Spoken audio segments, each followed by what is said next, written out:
What if feeling amazing wasn't some far-off goal, but a quiet truth already living inside you, waiting to be noticed, nurtured, and remembered?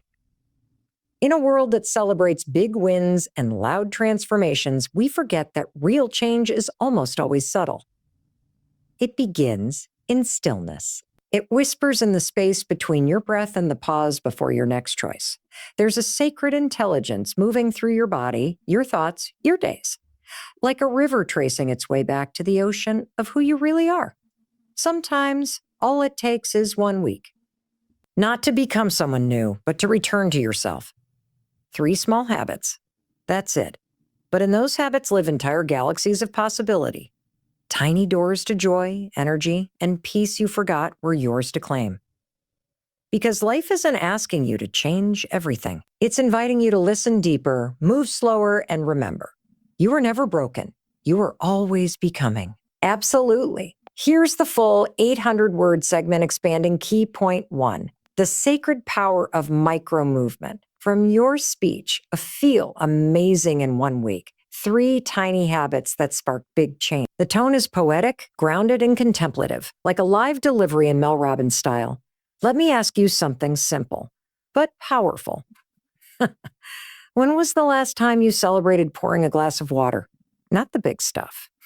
Not the job promotion or the 10 pounds lost or the perfect morning routine. I mean something tiny. Small acts so ordinary, so mundane that you almost miss the miracle of it. Because here's the truth no one talks about enough. Change doesn't begin with the loud, dramatic moments. It doesn't happen because you bought a planner or started a cleanse or joined a gym. Real transformation, the kind that sticks, starts with the sacred micro movements. The small, quiet, deliberate acts that whisper to your nervous system, you're safe, you're healing, you're coming back home. You want to feel amazing. You want more energy, more confidence, more clarity. Start by giving yourself permission to begin small, really small. We've all been taught to go big or go home.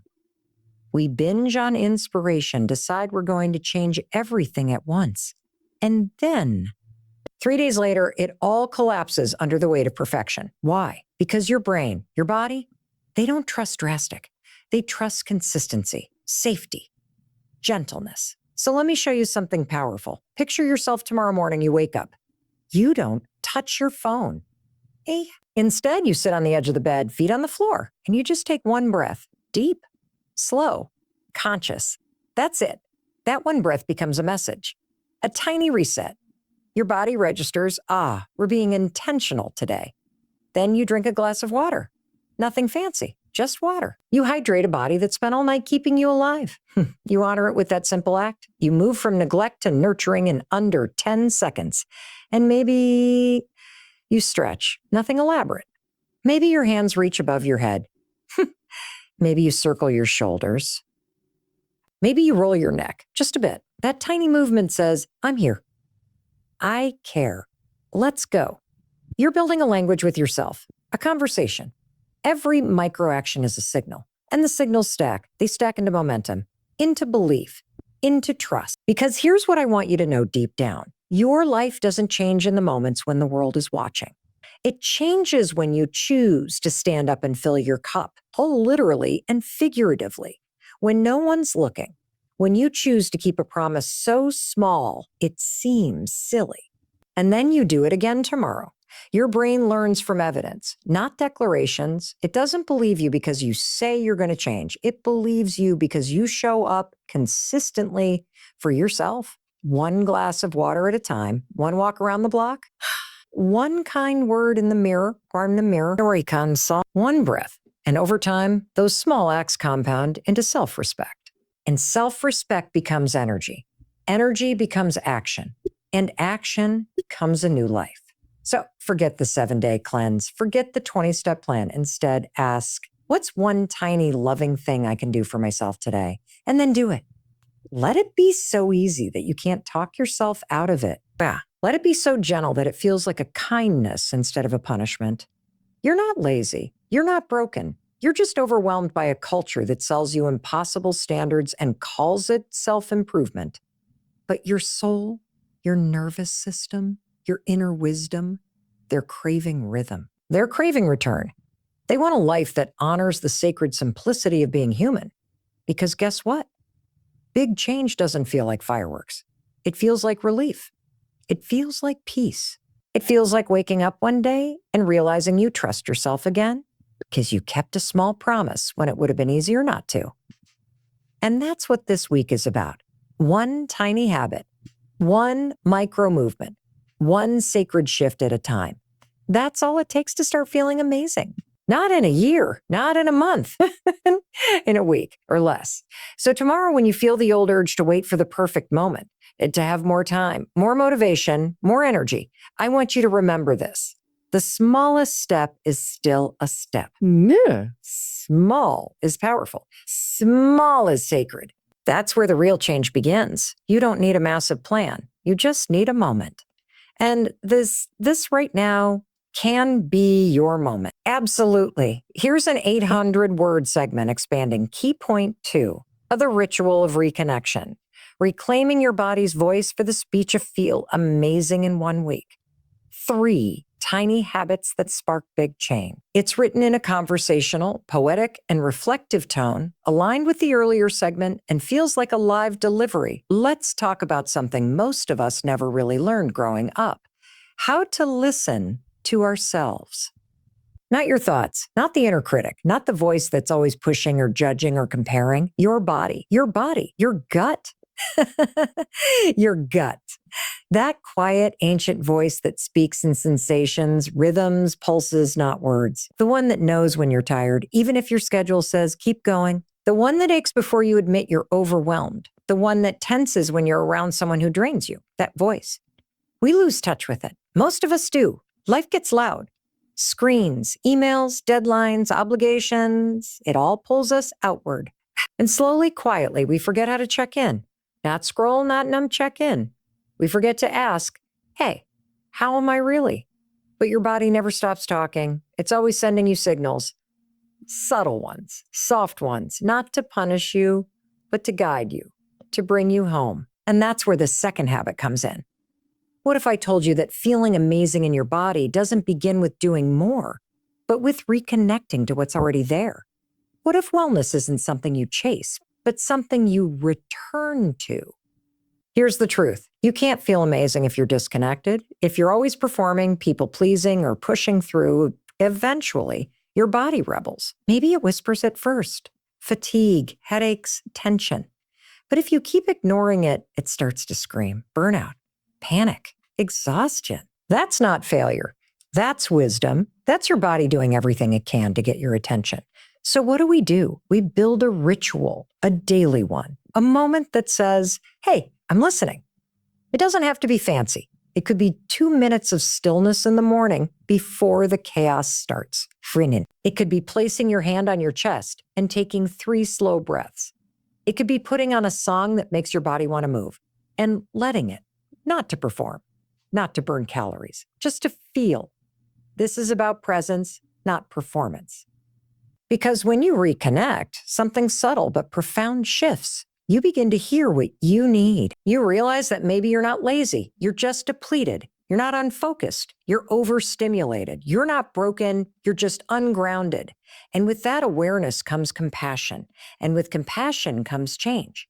You want more energy? Then start where energy lives inside you. Not in a supplement, not in caffeine, inside your own nervous system. But to access that, you've got to tune in. And when you do, magic happens. You start noticing patterns. You realize certain foods make you crash. Certain conversations leave you drained. Certain places light you up. You become your own data, your own source of truth. And when that happens, guess what? You start making different choices, not because you should, but because you want to. Because they feel good. Because you're no longer disconnected. You're no longer operating on autopilot.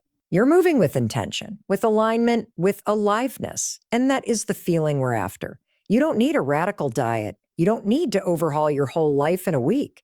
You just need to make it safe to come back into your own body, to breathe, to check in, to notice, to say, hey,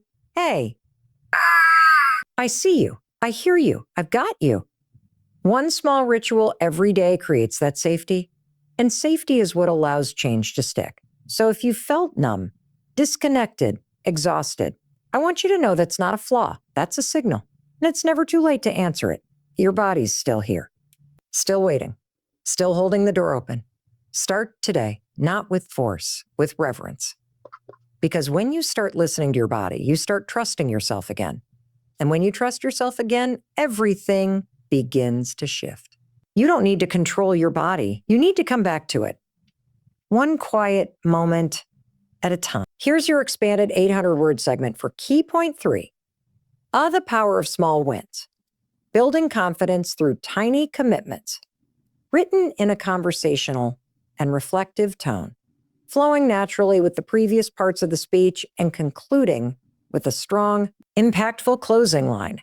You ever notice how change feels impossible when you think too big?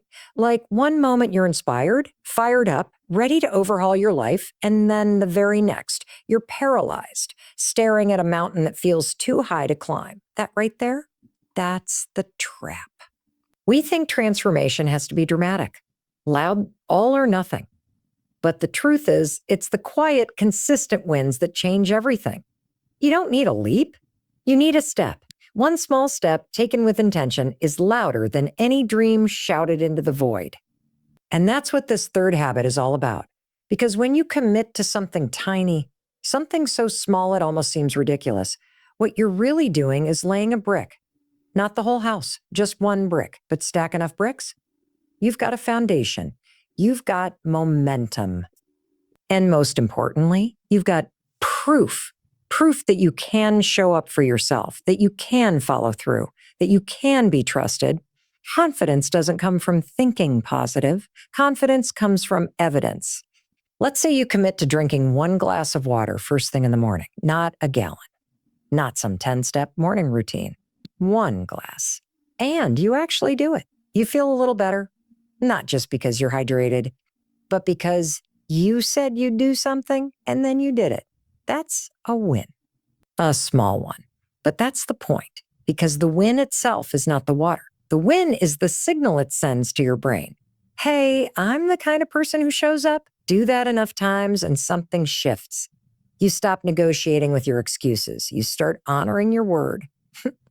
You start building a reputation with yourself. And that's what changes your life, not the massive, unsustainable push, but the tiny, repeatable promise. And look, I know, we live in a world obsessed with instant results, quick fixes, overnight transformations. But let me ask you this. What has that obsession actually done for you? Has it helped you feel more grounded, more proud, more alive? Or has it left you feeling like nothing you do is ever enough? See, the small stuff is where the magic is. And it's also where most people give up because it doesn't look impressive. You're not going to get applause for doing 10 push-ups. You're not going to go viral for stretching for 5 minutes or walking around the block. But those small wins, they're stacking quietly, powerfully, until one day you look back and you don't recognize the person you used to be. Not because you did something massive, but because you stopped breaking promises to yourself. That changes your identity. And identity is where lasting transformation begins. So what's your small win going to be? Maybe it's standing up and stretching every hour. Maybe it's putting your phone down 30 minutes before bed. Maybe it's swapping soda for tea. What matters is that you choose it, because when you choose it, you own it. And when you own it, you become the architect of your own momentum. No one else is going to build it for you, and no one else needs to. You've got everything you need right now inside you. The change you're looking for, it's not waiting at the end of some perfect routine. It's waiting on the other side of the tiniest act of integrity. The moment you decide, a day, I do this one thing, and then follow through. But don't let the simplicity fool you, because stacked over days, that one decision becomes a pattern. That pattern becomes a habit. That habit becomes your identity. And your identity? That becomes, when you shift from routine to ritual, your life becomes less about performance and more about presence. You stop rushing through the day and you start meeting it. Moment by moment, breath by breath, That's not just habit building, that's identity building. And when you build an identity around stillness, around reverence, around showing up with love instead of pressure, you don't just change your day, you change your life. So tomorrow morning, when the alarm goes off, don't rush. Don't scroll. Don't surrender your peace before the day even begins. Instead, light the candle. Step into the light. Put your hand on your heart. Remember, this life, this breath, this body, it's not an obligation. It's a miracle.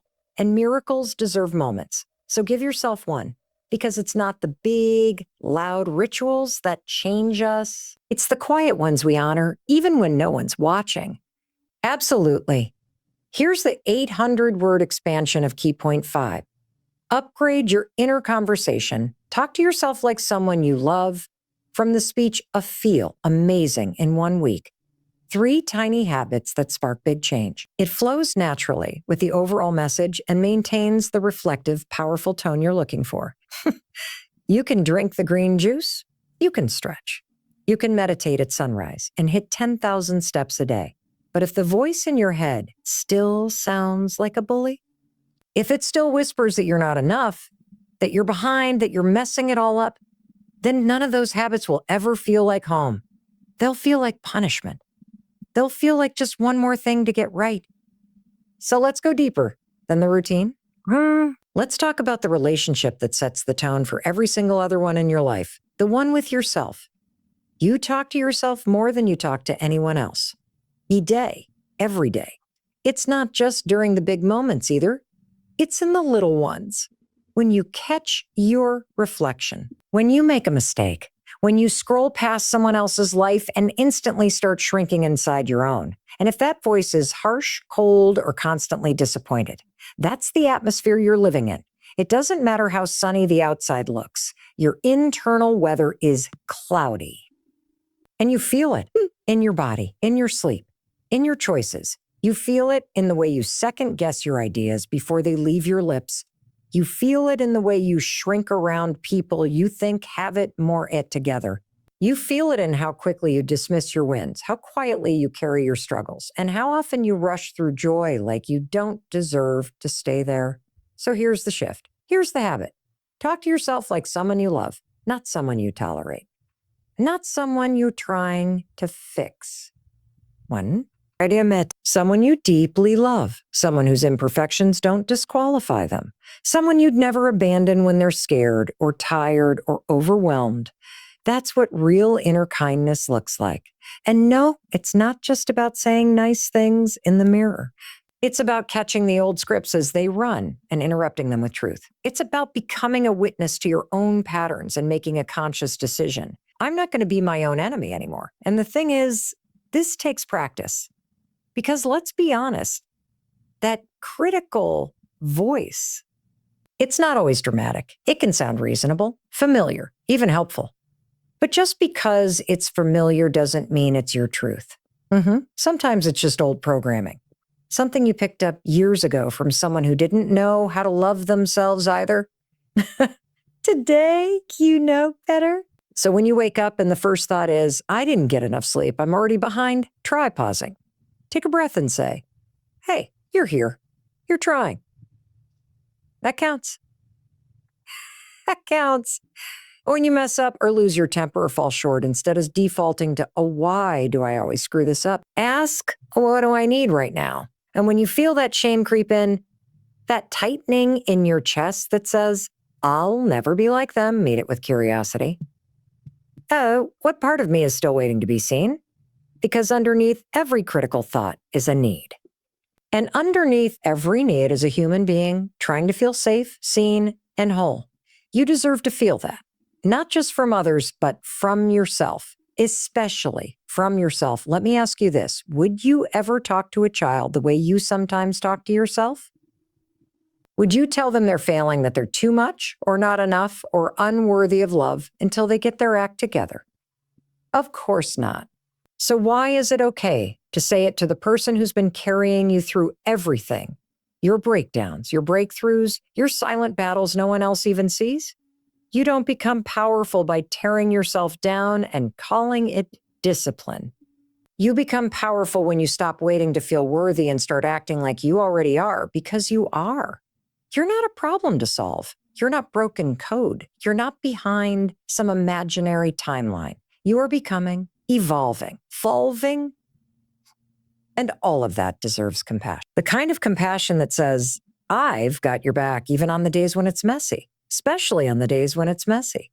This shift, it's subtle, but it's a revolution. When your inner voice becomes a friend, everything else becomes easier. Your choices, your boundaries, your growth, they start coming from a place of love, not fear.